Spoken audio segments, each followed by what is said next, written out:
You're listening to Stellar Success, Leveling Up for Medical Pros with Dr. Tudor Francu. Join us as we explore how medical professionals can achieve stellar success in all areas of life. It's time to level up. Hi, Karen. How are you? I'm doing just fine. Thanks for coming. We're going to explore a field that it's very interesting at this point in time, and I bet a lot of medical field members are looking forward to know more from you about this, the supplement health industry. I'm looking forward to But it. Thank you for having me. first of all, I want to kind of give audience a little bit of a overview of where you started, how did you get there, and a little bit of your journey perspective. Absolutely. Well, I can say I'm a registered dietitian. I've worked in actually the dietary supplement industry for over 30 years now. But I didn't start there, as you mentioned. I actually, when I was in school, I went to Texas A&M University, and I was an EMT on campus, and I was a athletic trainer for some of the different sports teams. So really into working with athletes, helping with medicine, helping with sports injuries, really helping with injuries overall as an EMT.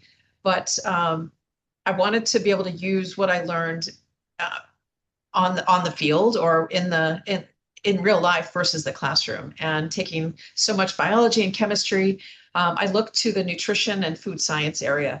And that was really intriguing for me because there were so many questions that people had and so many studies that people were looking at from cancer, heart disease, what causes these, and can we make a difference? Can we make an impact by the foods or nutrients we put in our bodies? So I found that very interesting.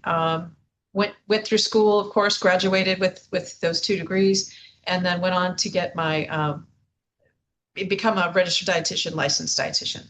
I didn't go the traditional route of working in the hospital or working with clients firsthand. I actually went into the industry, working in the functional food area, developing finished products and talking and educating about the value of dietary supplements. So it was very untraditional at the time to go into this area. And I look back thinking so grateful for the opportunity as well, because I learned a tremendous amount over the years. That's awesome.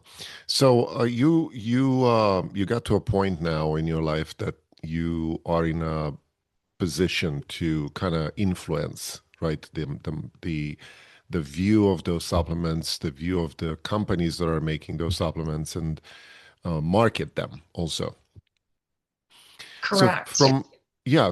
from your point of view right now, there's been a lot of talk, and it's one of the most talk about subjects right now with the whole functional medicine concept of integrating those supplements into the lives of people that, they're deficient in something or not.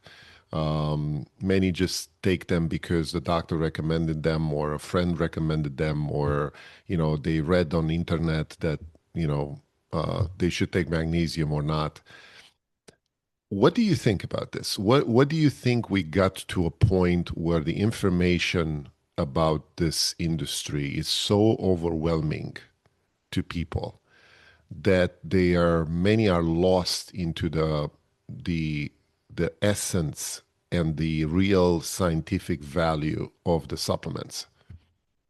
Yes. Over time, the thoughts have changed in the nutrition community about all of this.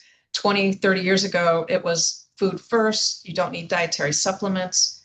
That's progressed to there's a lot of people deficient in a lot of nutrients today. And actually over 76% of Americans do take dietary supplements, just like you said.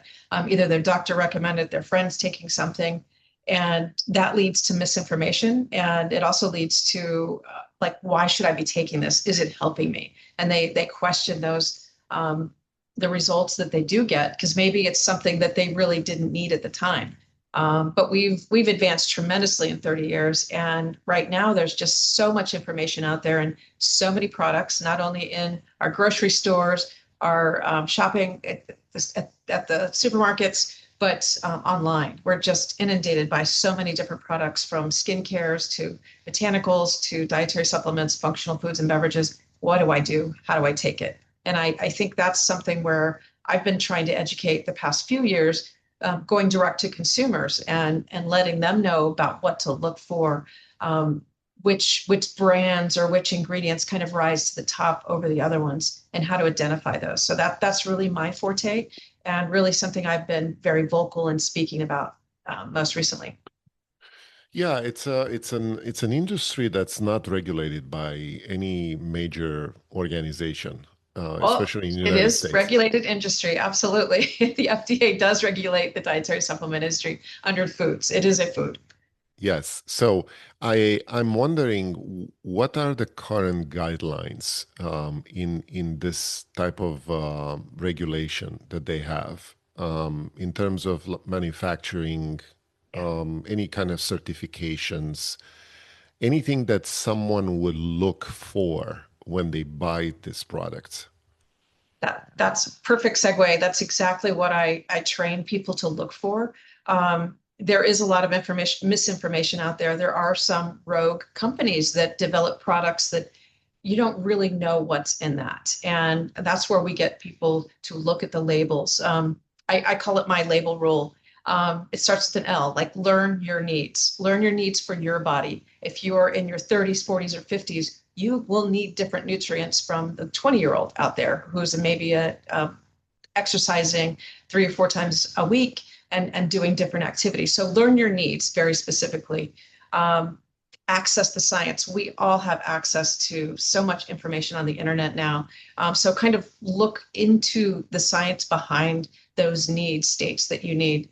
And brands do matter, and not just the finished product brands of the companies. I always look for brands that have been around for many, many years, not one that just popped up overnight. Find out about that company. You should have the ability to go in on the internet, find that company, find where they're located, even find people behind it. You'll, with LinkedIn and so many social media tags, you should be able to find more information about the brands. If you're not finding that and no one is able to pick up the phone or answer an email, there's a chance that that brand is not legitimate and not willing to actually speak with anyone or answer any questions. So the brand matters, the finished product brand, but also the ingredients in the products. And the past 20 years, I've been working for a company that does branded ingredients. And that doesn't just mean a pretty label or logo. It actually means there's science behind these ingredients, and they're different from the generic versions. So look for those. Look for the ones that are clinically studied, and you can read about the science yourself. So that's really, really important, is educating yourself. Consumers are so much better than they were before about reading and learning and understanding. The next, look at the label, make sure what's in the label is actually what was studied. Sometimes they change the ingredients around, they don't put the efficacious dose. So really look at that label. And then the testing parties, the third-party testings, that they validate what's in that product. Or if you're an athlete and you know you're drug tested and you want to make sure that something is not on the world anti-doping list or contains an ingredient that's going to disqualify you, make sure it's tested by reputable sources. So that's really, really important. And that's where that certification comes in. And I try to make it really simple, that because everyone is so different, you can't look at what your mother takes. And honestly, I don't want to take the same thing my mother takes, because we're all so different. But I would recommend different things for my mother, for my father, even for my brothers. Yeah, so basically what you're saying is that everyone should check what they're deficient in, or, not, I would say, not at the normal levels accepted, and then look for some kind of supplements to replenish that. But in terms of like general population, and I'm gonna build this up Yeah. to more detail, but as a general population, let's take the, classic generic multivitamin that everyone is willing to take, I would say, right? more easily. Yeah. What should they look for in a multivitamin? Because you go in any kind of grocery stores and you have probably 100 brands on the shelf of multivitamins in any kind of form, from liquid to gummies to powder to, pills and all this stuff. And then you go online on Amazon and you have another 100 brands to choose from. It's overwhelming for Yes. anybody to do this. Yes. And I don't know how to narrow down the question more than ask you, how do we choose? It's first and foremost, look at the front label. If they're promising something that's unreal, unrealistic, that is a disease condition, that is not an allowed statement. This is where the regulation comes in. They should not be making those claims. And chances are that product is not a good product to be on the market. So no disease claims are allowed, no cancer, heart disease, high blood pressure, all of those things are just off limits for dietary supplements. They help support your body, help prevent, they're not curative. So I think that's really important. And that would be a red flag for me if someone was making those statements right off. Even watching some infomercials at night, and I hear some of these claims and I'm like, oh, that those are not allowed statements. We need to be really careful about that. But then narrowing it down to, like, for multivitamins, I do like to get as many of the nutrients as possible in a product, but something I would take every day. And I think that's what's really important. If something's like, I don't like swallowing tablets or capsules, I might choose a gummy formulation that has as many of those nutrients at either 75% or 100% of the RDA recommended daily value in that product. But something I can take on a regular basis. And that's where liquid or even beverages, bars can come in that help supplement that as well. So people could just take a multi for some things, but you don't want to take something that you can't swallow. So make sure it's something that's reasonable. And if you're not into swallowing tablets, take a gummy. If you're not into those, then foods or beverages are good options and good choices. I see. Yeah, and now, obviously the question goes more in detail with specific supplements that people are looking um, to take, in more depth. I would say, I'm referring to things like magnesium or creatine or vitamin D. Those things that are more specific to certain deficiencies that most of us have usually, Absolutely. statistically. But again, I've heard so many discussions about the quality of the product, the substance that's in those supplements. I'm talking about creatine. I'm talking about the formulation of magnesium, different, products of magnesium supplements out there.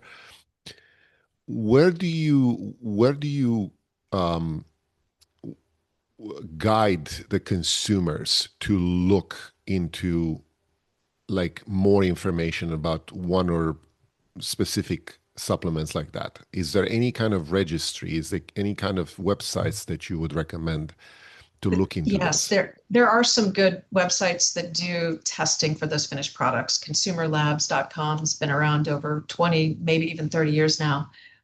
They do a nice job at comparing, making sure what's in that product is what's on the label is in that product. They will tell you some differences between, you mentioned magnesium. Some magnesiums will be disruptive on your GI tract, and Hmm. other ones are a little smoother and easier to absorb. I think that's really important too. You're not going to want to take something that'll help you sleep at night, increase your magnesium levels, and then you're running to the bathroom all night long. That's just the opposite of what you want. Yeah.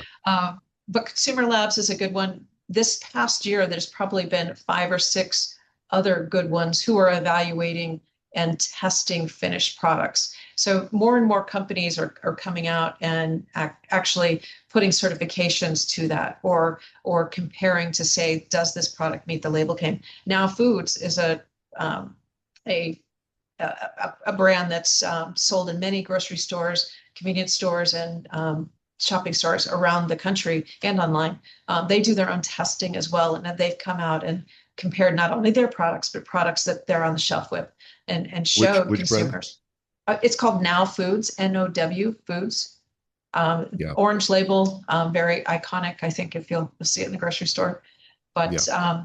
but that's just one example. A lot of these finished product companies, Nature Made, Nature's Bounty, they all do their own testing as well. Now Foods has just been a little more vocal about testing other products to show them that they don't meet label claim. Just to bring that awareness up, because you do need to be assured that you're taking a good product. Yeah. That Um, you know, I also want to bring up with you a subject that, most people would be interested in the fact that a lot of people are on the two extremes of the spectrum. Either they don't want to take anything, any kind of supplement. They said, well, if I eat well, if I exercise, if I sleep, I'm okay. That's what my body is designed to do anyway. I don't want to take anything. And there's another group of people that are taking anything under the sun, either they need it or not, just because they want to, prevent anything happening to them. Classic example, Brian Johnson, right? Because who's wants to live out there, forever. who's Yeah, totally out there in that category. So yeah. he's I don't know, 50 pills a day or something like that he's taking. With some results. I'm not denying that. I'm just saying that there are people out there that are very concerned about the amount of pills that they're taking a day, even if they need to take them. And what are the effects of those pills on their, GI tract, sensitivity, and all this stuff? How do you manage a consumer like that from your point of view, where he needs some of the supplements, he needs to take them probably for the rest of their lives, but they are very reticent to do that? I look at it at what's acceptable for them. What's something they can do to change if they do need to take something, that it's something they can put into their normal lifestyle. And that's where a multivitamin covers so many bases. There are a lot of things that supplements cover that are not those deficient nutrient needs, though, like poor sleep or stress or cognitive abilities. So those are things that are not necessarily you can't test for, or you don't go in and say, well, my acetylcholine levels are low in my body, I need to supplement with them. But you might come and say, well, I have poor sleep. My memory is fading a little bit. I can't remember things as well. I'm under so much stress. And then that indicates maybe there's some other things that might be better. But first and foremost, we're all so different. Some of us want to take 50 products. Some of us don't, and just one is enough. And if it's a gummy, maybe that's something that's, and why gummies are so popular right now, because they're easy to take, they're desirable, they taste good, and they do provide some fortification and do provide something to your body that wasn't there before. But we do know, and as a dietitian, we do know there are lifestyle needs, and as we age, that our nutrient needs do not cover.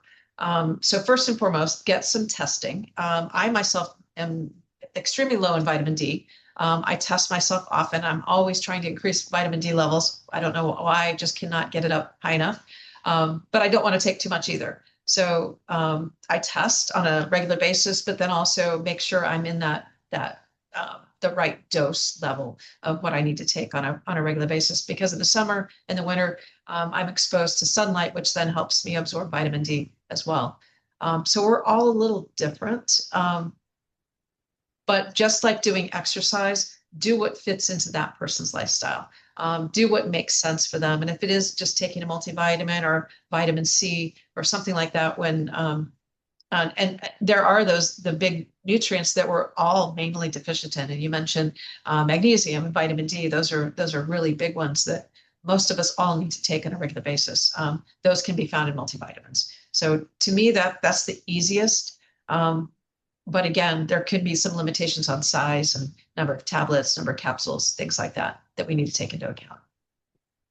I also want to run something by you that you probably, with your experience in talking to people in this field, comes up very often is the placebo effect Yes. of Yeah. those supplements, right? Because a lot of people think that this is just bogus.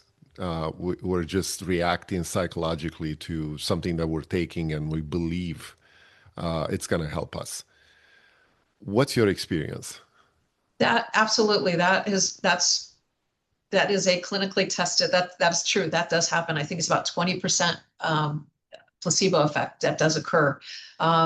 But in the long run, I think you'll need to decide, am I making improvements? Does someone in my family see an improvement with me? Sometimes you won't feel it, you won't see it, but your family will come up and ask you, like, what are you doing? Or your friends that don't see you every day, what are you doing? You seem different. Good or bad, they'll tell you. But that is absolutely true. The placebo effect does take over for most things, and that goes not only with supplements but with anything that you do or take. Yeah. Well, I think I would say not as a conclusion, but I think it's a main point of this conversation is the fact that nowadays our food is so much different than it used to be, years ago. Like you said, 30 years ago. The soil composition is completely different. They're doing, completely different type of farming out there that the nutrients are completely exhausted from that soil. And we have the same good-looking plants or fruits or whatever, but they're not nutritious. So obviously, at some point in time, the people that are eating those kind of things are going to be deficient in one thing or another, and they need to supplement. But I think you hit the nail in the head with the fact that we need complete regular testing to find out what we need to supplement and just not take things because we feel good about it. Now, I also want to go back a little bit on your side, Karen, and kind of probe a little bit more into your mindset of doing what you're doing right now. And what is that keeps you going in this field, in this industry? Because it's such a rapidly evolving thing out there nowadays with a lot of competition and a lot of new products coming out. How do you feel? How do you keep going? I really love finding new things, and this industry changes so often. There's always new science coming out, either validating some things or finding out that maybe that doesn't work as well. We need to look at other options. But it's forever changing. They're now adding nutrition science, more hours of nutrition science for medical doctors when they go through med school. So that's an improvement and more of a focus on that. But it's really a industry where people care about what's being done and what people are putting in their bodies. People do want to live healthier, longer, and happier. Not just long life for the sake of long life, but the quality of life is really, really important. And I think they want to take products and use products that will help them do that.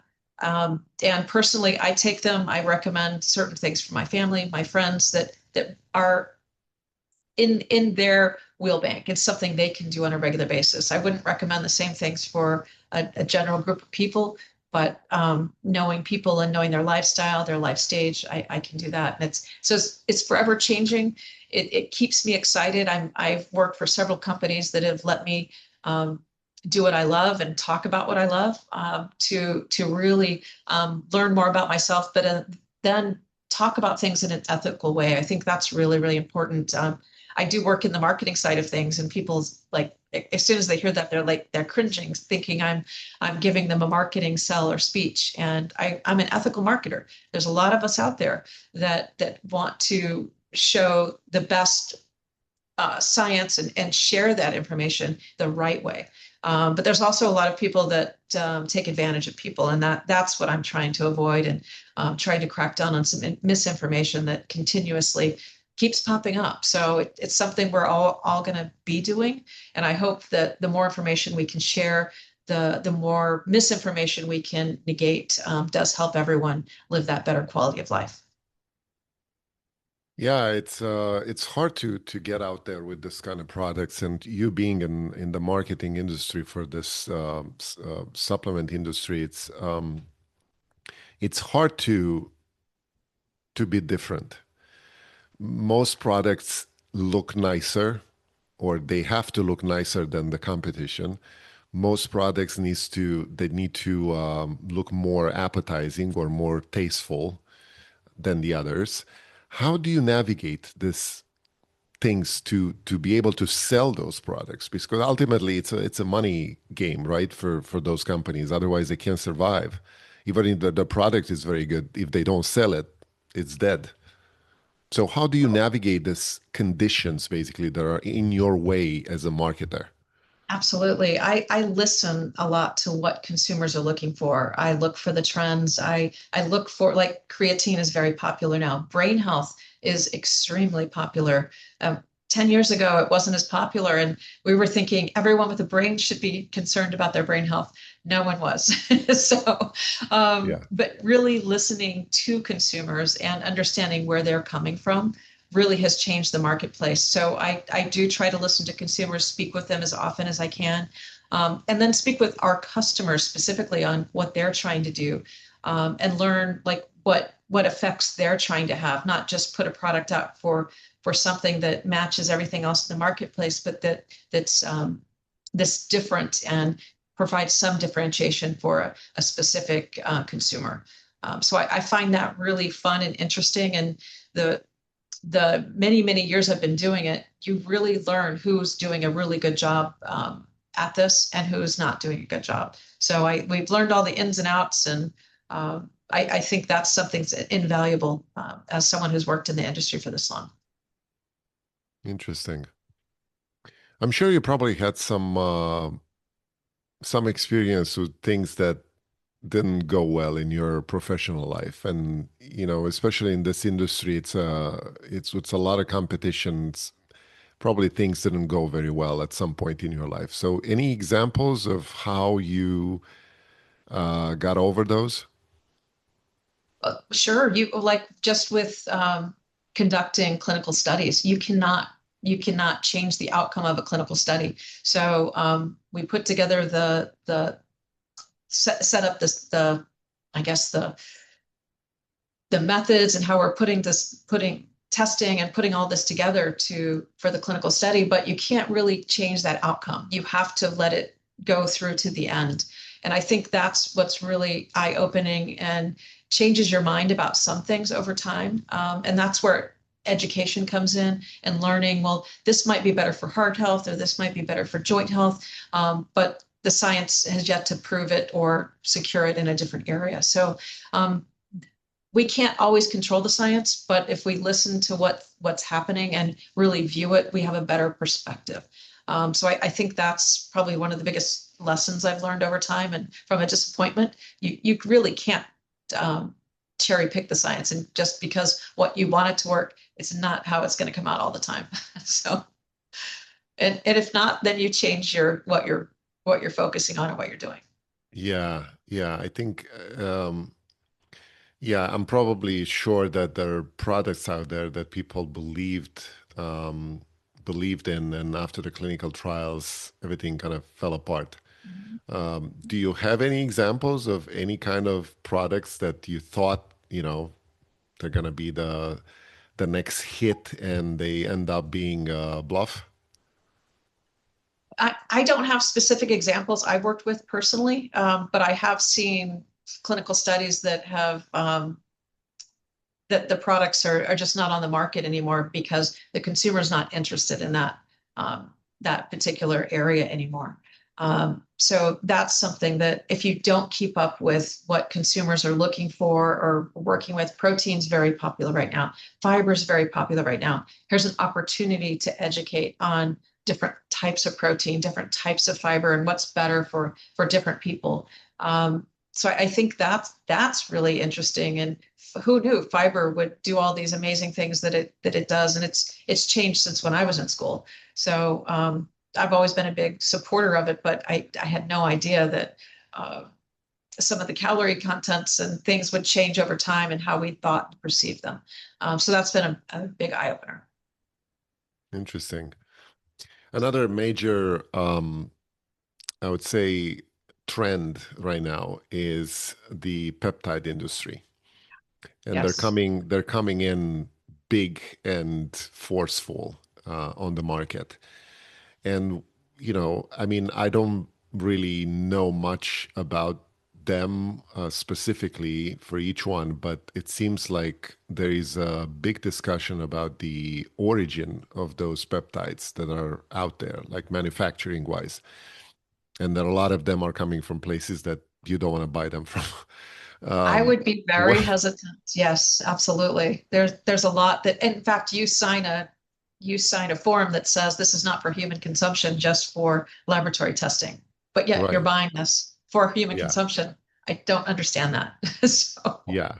So what's your experience and what do you think about this peptide industry that's out there right now? I think there is a place for the peptides within the industry, and it's fascinating to hear about what some of the science has shown. It's very confusing, but most importantly, I think the quality of the products out there that people are getting their hands on, that disturbs me more than anything. The fact that they're reconstituting powders in their homes themselves and not leaving it to a laboratory and then injecting this solution into their body, that's a real concern, and people should be a bit concerned about that. The Yeah. quality is not going to be the same, not just because I would be doing it at home if I did that, um, but who knows where these powders are coming from. Yeah, That's what really bothers me. it's a big trend out there with them, and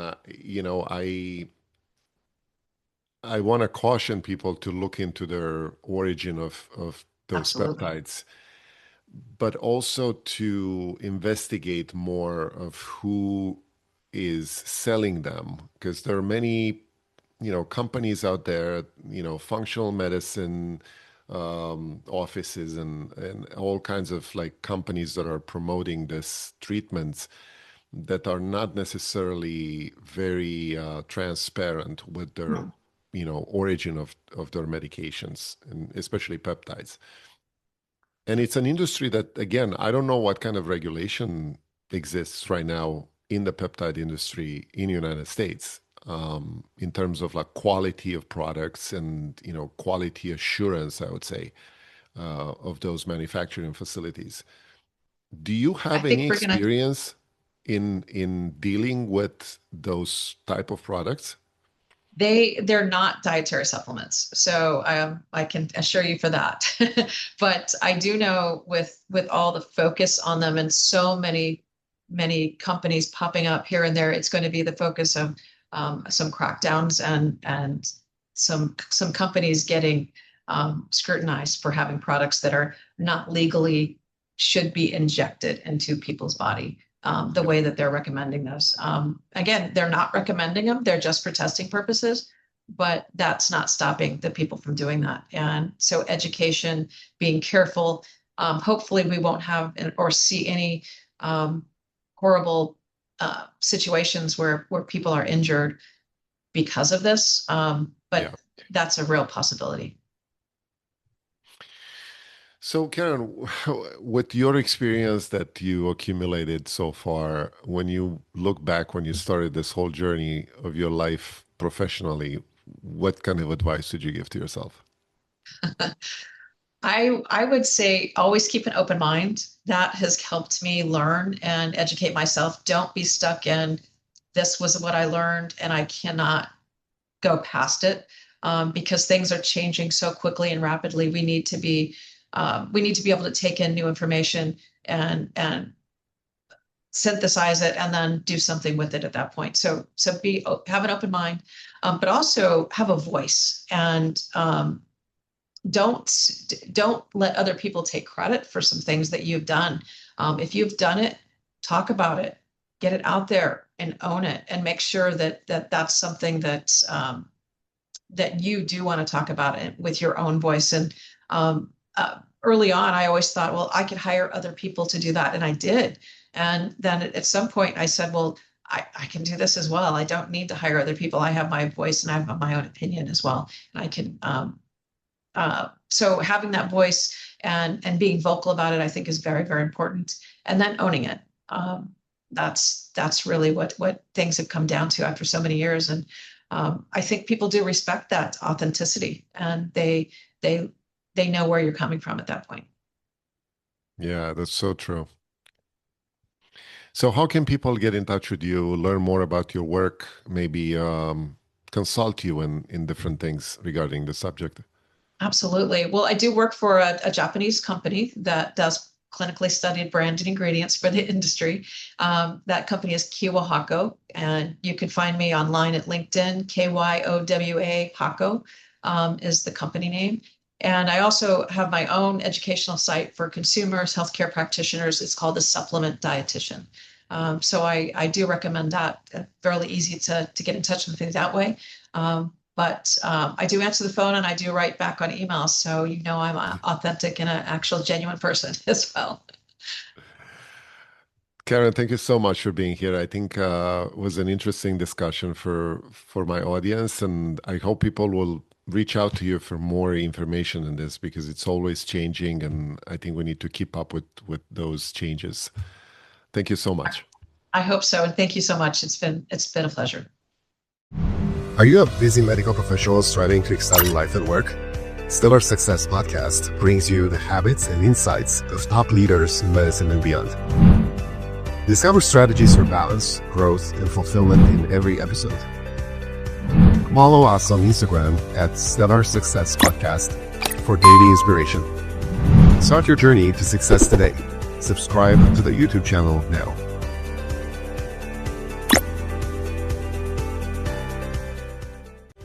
That's a wrap on Stellar Success, Leveling Up for Medical Pros with Dr. Tudor Francu. Interested in joining us? Go to stellarsuccesspodcast.com/guest to apply. Stay stellar and level up.